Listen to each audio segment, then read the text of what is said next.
यादें यायावर रहीं, यादें यायावर रहीं, घूमे बस्ती गांव, यादों के होते नहीं रुकने वाले पाँव।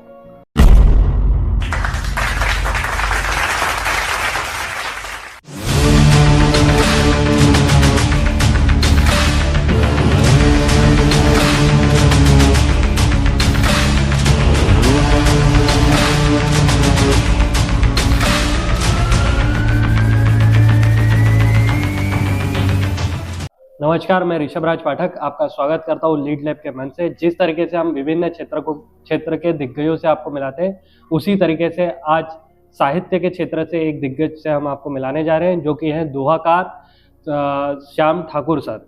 सर, आपका स्वागत है लीड लैब। नमस्कार, धन्यवाद। सर, हम शुरुआत करते हैं आपके परिचय से, तो हम चाहेंगे कि आप एक छोटा सा परिचय अपना हमारे दर्शकों को दें। नमस्कार, सबसे पहले तो मैं आपका धन्यवाद देना चाहता हूँ कि आपने मुझे यहाँ आमंत्रित किया। मेरा संक्षिप्त परिचय ये है कि मैं श्याम ठाकुर हूँ, बुरहानपुर का निवासी हूँ और दोहे लिखता हूँ। जी सर। सर, जैसे कि आप साहित्य के फील्ड से आते हैं जी, तो आपके लाइफ में आपका बचपन कैसा गुजरा और आप किस तरीके से इस फील्ड में आए? साहित्य का क्षेत्र बहुत विशाल है। अगर कहें कि हम एक सागर के समान हैं, उसमें हम जितना भी गहरा कूदेंगे उसके मोती हमको मिलेंगे।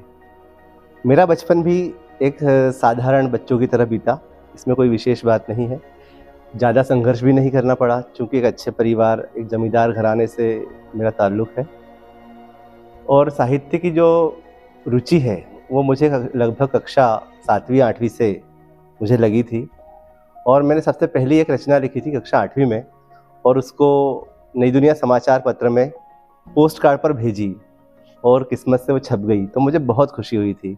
और उसके बाद शायद उसी छपने से, वो रचना छपने से मेरे को एक अद्भुत प्रेरणा मिली और फिर मैं आगे भी लिखने लगा। सर, आपको साहित्यकार बनने की प्रेरणा कहाँ से मिली? साहित्यकार मेरे ख्याल से कोई बनता नहीं है। साहित्य के जो गुण हैं वो ईश्वर प्रदत्त होते हैं, ये गॉड गिफ्ट होता है। अगर हम कहें कि साहित्य या जो समाज सेवा है, साहित्य की सेवा है, या सांस्कृतिक कार्यक्रम में गतिविधियों में भाग लेने की जो क्रियाएं गतिविधियां होती हैं, ये हमें स्कूली जीवन से या हमारे आसपास के सामाजिक जीवन शैली को देखते हुए हमारे मन में भी ये काम आता है कि हम भी कुछ करें, और ये रुचि हमारे मन में जागृत होती है। हमने देखा कि पहले जब उस समय का दौर था जब मोबाइल वगैरह इतने नहीं थे, टीवी में भी इतने चैनल नहीं होते थे, दूरदर्शन एकमात्र चैनल था, तो मैं दूरदर्शन पर कवि सम्मेलन या साहित्यिक कार्यक्रम उसमें देखता था और उनमें जो बड़े बड़े साहित्यकार थे, जैसे नीरज जी थे, हरिवंश राय बच्चन, उनके जो रिकॉर्डिंग वगैरह वो जब चलते थे तो मैं उनको बड़े चाव से देखता था। और इसी कारण मुझे शायद ऐसा लगता है कि नीरज जी से बहुत ज़्यादा प्रेरणा मिली है और ऐसा सोचा मैंने कि इसी क्षेत्र में मैं भी लिखूं कुछ और अपना थोड़ा सा नाम कमाऊं। सर, जैसे कि आप एक अच्छे दोहाकार के रूप में जाने जाते हैं बुरहानपुर जी शहर जी में, जी तो इस सफ़र में आपको कहीं पे कोई ऐसी सिचुएशन बनी, ऐसी चुनौती आई जहाँ पर आप हताश हुए? जी, इसके लिए मैं एक दोहे में ही बात करता हूँ कि यादें यायावर रहीं, यादें यायावर रहीं, घूमे बस्ती गांव, यादों के होते नहीं रुकने वाले पाँव। हम जब अपने जीवन में हताश उस समय होते हैं जब अपनों का साथ छूट जाता है परिवार में। जब मेरे पिताजी का देहावसान हुआ अचानक, तब मुझे बड़ी निराशा हुई थी और साल 2 साल तक मैं इसी उसमें रहा, दुख में रहा। पर फिर मैंने सोचा कि ये तो जीवन का एक सिलसिला है, चलता रहता है, इससे हताश नहीं होना चाहिए, और उसके बाद फिर धीरे धीरे सामान्य जीवन जीने लगे।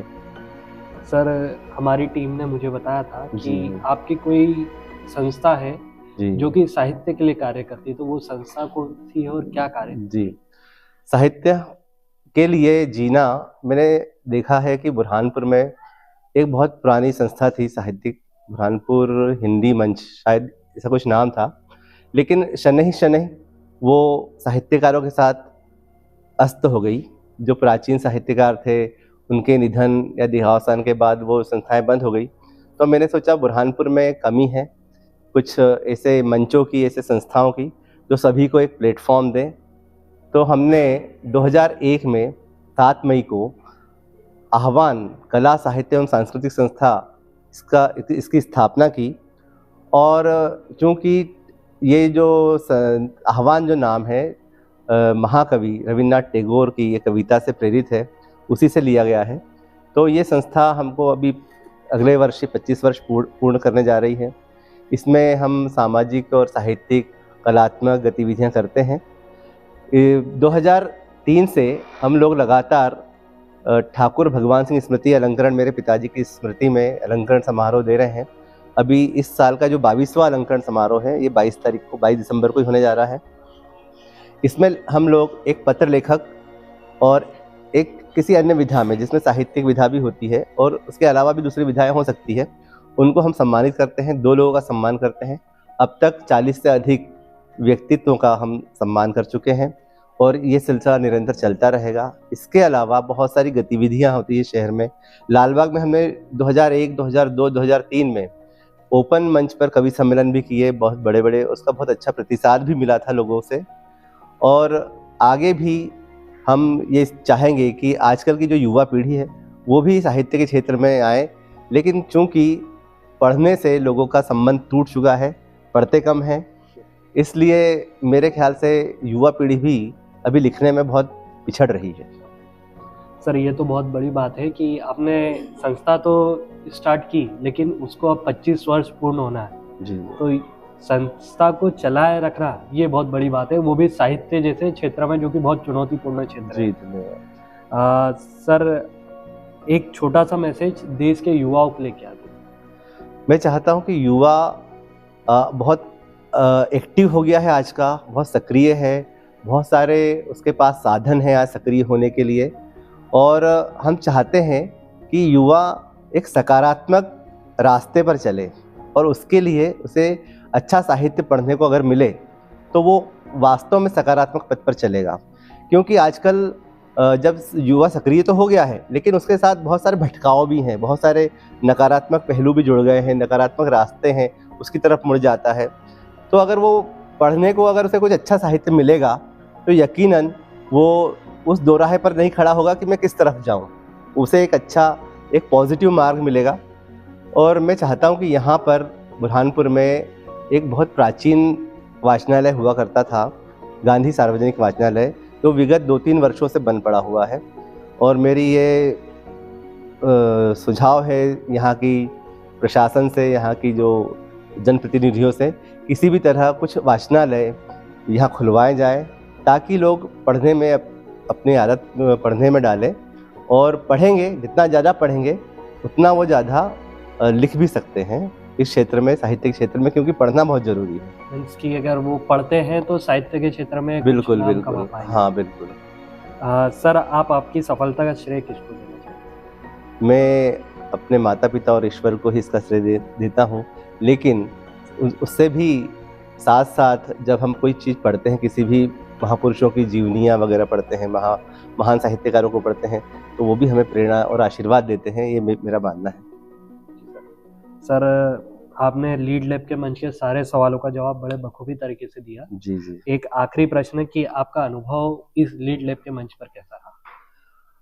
मैं बहुत खुश हुई यहाँ आकर, और ऐसा लगा मुझे कि किसी राष्ट्रीय स्टूडियो में यहाँ आया हूँ। और मैं बधाई देता हूँ आसिफ खान सर और उनकी टीम को कि लीड लैब की जो आपने यहाँ पर नया ये चलन शुरू किया है, बहुत अच्छा है। यहाँ एक इस प्लेटफॉर्म पर आकर आपने लोगों को जो मौके दिए और उन लोगों से लोगों को, और जो नए युवा पीढ़ी है उनको प्रेरणा मिलेगी।